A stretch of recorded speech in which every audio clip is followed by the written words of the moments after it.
Hey everyone, welcome to Isha spicy tasty world. എല്ലാവർക്കും നമസ്കാരം. ഇന്ന് നമ്മൾ തയ്യാറാക്കുന്നത് വളരെ ഹെൽത്തി ആയിട്ടൊരു ലഡുവാണ്. ഈ ഒരു ലഡു നമ്മൾ ചെറുപയറും കൊണ്ടാണ് തയ്യാറാക്കുന്നത്. വളരെ ടേസ്റ്റിയും ഹെൽത്തി ആയിട്ടുള്ള ഒരു റെസിപ്പിയാണ്. തീർച്ചയായിട്ടും ഈ റെസിപ്പി നിങ്ങൾക്ക് എല്ലാവർക്കും ഇഷ്ടപ്പെടുന്നതായിരിക്കും. അപ്പോൾ റെസിപ്പി എല്ലാവരും സ്കിപ്പ് ചെയ്യാതെ കണ്ടോളൂ. കണ്ടതിന് ശേഷം നിങ്ങളുടെ ഫീഡ്ബാക്ക് എന്നിട്ട് അറിയിക്കാൻ മറക്കരുത് കേട്ടോ. അപ്പം നമുക്ക് ഈ ഒരു ലഡു എങ്ങനെയാണ് തയ്യാറാക്കുന്നതെന്ന് നോക്കിയിട്ട് വരാം.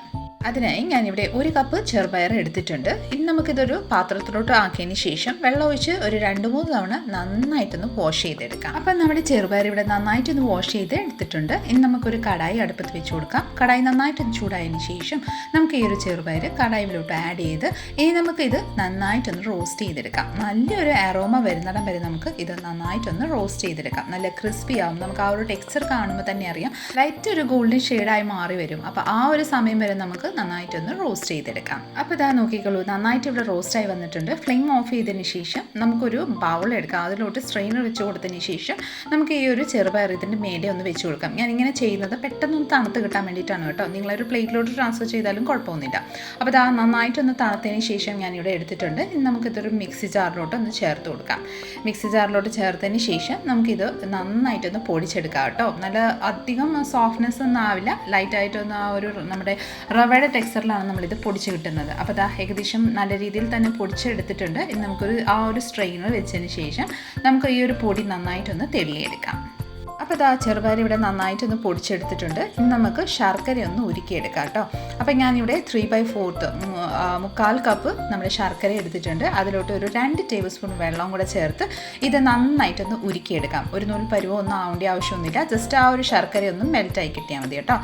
നമ്മുടെ ശർക്കര ഇവിടെ നന്നായിട്ടൊന്ന് ഉരുകി വന്നിട്ടുണ്ട്. ഇനി നമുക്കത് മാറ്റി വെച്ചതിന് ശേഷം ഒരു പാൻ അടുപ്പത്ത് വെച്ച് കൊടുക്കാം. അതിലോട്ട് ഒരു 2 ടേബിൾ സ്പൂൺ നെയ്യ് ഒന്ന് ചേർത്ത് കൊടുക്കാം. നെയ്യ് നന്നായിട്ടൊന്ന് മെൽറ്റ് ആവുന്നിടം വരെ വെയിറ്റ് ചെയ്തതിന് ശേഷം അതിലോട്ട് നമുക്ക് നട്ട്സ് ഒന്ന് റോസ്റ്റ് ചെയ്തെടുക്കാം. ഞാനിവിടെ ബാദാമും കാഷ്യൂ ആണ് എടുത്തിരിക്കുന്നത്.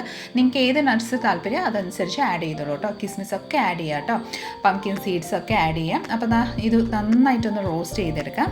നമ്മുടെ നട്ട്സ് ഇവിടെ നന്നായിട്ട് റോസ്റ്റായി വന്നിട്ടുണ്ട്. ആ ഒരു നട്ട്സിലോട്ട് നമ്മൾ പൊടിച്ച് വെച്ചിരിക്കുന്ന ആ ഒരു ചെറുപയറിൻ്റെ പൊടി നമുക്ക് ഇതിലോട്ട് ഒന്ന് ആഡ് ചെയ്ത് നന്നായിട്ടൊന്ന് വഴറ്റി കൊടുക്കാം. ആ വഴറ്റി മീൻസ് നമുക്ക് ഇത് ഈ നെയ്യിലോട്ട് നന്നായിട്ടൊന്ന് റോസ്റ്റ് ചെയ്ത് കൊടുക്കാം കേട്ടോ. അപ്പോൾ ആ ചെറുതായിട്ട് ഒരു ലൈറ്റായിട്ടുള്ളൊരു ആ ഒരു ചെറുപയറിൻ്റെ ആ ഒരു ചൊവയുണ്ടെങ്കിൽ അതൊന്ന് മാറിക്കിട്ടാൻ വേണ്ടിയിട്ടാണ് നമ്മൾ നെയ്യിലോട്ട് നന്നായിട്ടൊന്ന് റോസ്റ്റ് ചെയ്തെടുക്കുന്നത്. ഇതിലോട്ട് 1 ടീസ്പൂണ് ഏലക്കായ പൊടിച്ചതും കൂടെ ചേർത്തതിന് ശേഷം ഉരുക്കി വെച്ചിരിക്കുന്ന ശർക്കര നമുക്ക് ഇതിലോട്ടൊന്ന് ആഡ് ചെയ്ത് കൊടുക്കാം. ഇതൊരു കറക്റ്റ് പാകമാണ് നമ്മുടെ ഈ ഒരു ശർക്കര. നമുക്ക് അധികം ഇല്ല, എക്സ്ട്രാ ഒന്നും മിച്ചം വരില്ല. നമുക്കിത് മുഴുവനോടെ നമുക്ക് ഈ ഒരു മിക്സറിലോട്ട് ഒന്ന് ആഡ് ചെയ്ത് കൊടുത്ത് നന്നായിട്ടൊന്ന് മിക്സ് ചെയ്ത് കൊടുക്കാം. ഇനി നമുക്ക് ഈ ഒരു ശർക്കര നന്നായിട്ടൊന്ന് മിക്സായി വരുന്നിടം വരെ പാനിൽ നിന്ന് വിട്ട് വരുന്ന ആ ഒരു സ്റ്റേജ് വരെ നമുക്ക് നന്നായിട്ടൊന്ന് മിക്സ് ചെയ്തതിന് ശേഷം ഫ്ലെയിം ഓഫ് ചെയ്തിട്ട് ജസ്റ്റ് ഒന്ന് തണുക്കാൻ വേണ്ടിയിട്ട് ഒന്ന് വെച്ച് കൊടുക്കാം. അതായത് നമ്മുടെ കൈമേ പിടിക്കാൻ പറ്റുന്ന പാകത്തിന് നമ്മൾ വെച്ച് കൊടുത്തതിന് ശേഷം ഇതുപോലെ ചെറിയ ചെറിയ ഉരുളയാക്കി നമുക്ക് ലഡു ഒന്ന് തയ്യാറാക്കിയെടുക്കാം. എല്ലാം ഇത് ചെറിയ ചൂടുണ്ടാവും, അത് കുഴപ്പമൊന്നുമില്ല. പെട്ടെന്ന് തന്നെ ചെയ്തില്ലെങ്കിൽ കട്ട പിടിച്ച് പോകാൻ സാധ്യതയുണ്ട്. അപ്പോൾ ഇതുപോലെ നമുക്ക് എല്ലാം ബോൾസ് ഒന്ന് റെഡിയാക്കിയെടുക്കാം. അപ്പോൾ ഇതാ അടിപൊളി ടേസ്റ്റിയും ഹെൽത്തി ആയിട്ടുള്ളൊരു നമ്മുടെ ചെറുപയറിൻ്റെ ലഡു ഇവിടെ തയ്യാറായിട്ടുണ്ട്. കുട്ടികളൊക്കെ ചെറുപയർ കഴിക്കില്ലെങ്കിൽ ഇതുപോലെ ഒന്ന് തയ്യാറാക്കി നോക്കിക്കോളൂ. അവർ ധാരാളം കഴിച്ചു പോട്ടോ. അപ്പോൾ ഡിയേഴ്സ്, നമ്മുടെ ഇന്നത്തെ റെസിപ്പി നിങ്ങൾക്ക് എല്ലാവർക്കും ഇഷ്ടമായെന്ന് വിചാരിക്കുന്നു. ഇഷ്ടമായിട്ടുണ്ടെങ്കിൽ ലൈക്ക് ചെയ്തും ഷെയർ ചെയ്തും ഫോളോയും സബ്സ്ക്രൈബും കൂടെ ചെയ്ത് നമ്മൾ എന്ന് സപ്പോർട്ട് ചെയ്തേക്കണേ. അടുത്ത നല്ലൊരു റെസിപ്പിയും കൊണ്ട് വരുന്ന വരെ എല്ലാവരും stay tune, be happy and keep smiling.